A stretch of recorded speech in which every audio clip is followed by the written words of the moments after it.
Hello everyone, welcome to our channel. నేను మీ మేఘన. హల్వా కోసం కావాల్సిన పదార్థాలు: తురిమి పెట్టుకున్న క్యారెట్, నెయ్యి, చక్కెర, యాలకుల పొడి, డ్రై ఫ్రూట్స్.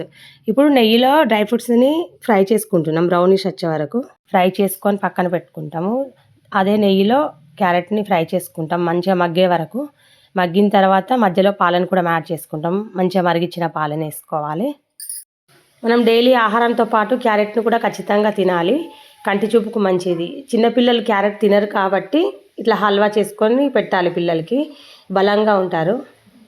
యాలకుల పొడి చేసుకోవడానికి కొంచెం షుగర్ వేసుకొని యాలకుల గింజలు వేసుకొని మెత్తగా పొడి చేసుకొని పెట్టుకోవాలి. క్యారెట్ బాగా మగ్గిన తర్వాత షుగర్ యాడ్ చేసుకోవాలి. యాలకుల పొడిని కూడా యాడ్ చేసుకోవాలి. మంచి కలర్కి వస్తుంది హల్వా. ఈ క్యారెట్ హల్వా ఒక్కటి పిల్లలకి పెట్టినామనుకో మంచి పౌష్టికాహారాన్ని అందించినట్టు అవుతుంది. ఎందుకంటే దీంట్లో నెయ్యి కంటెంట్ ఉంటుంది, డ్రై ఫ్రూట్స్ ఉంటాయి. క్యారెట్ కూడా జీర్ణ వ్యవస్థకి మంచి మెరుగుపరుస్తుంది, రక్త వృద్ధికి కూడా ఇది తోడ్పడుతుంది. కాబట్టి ఇలాంటి ఫుడ్ని ఖచ్చితంగా పిల్లలకి పెట్టాలి, వీక్లీ ట్వైస్ అట్లా.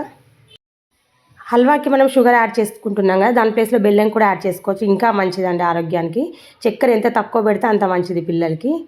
లాస్ట్లో డ్రై ఫ్రూట్స్ యాడ్ చేసుకుంటే కంప్లీట్ అండి మన halwa. Thank you for watching.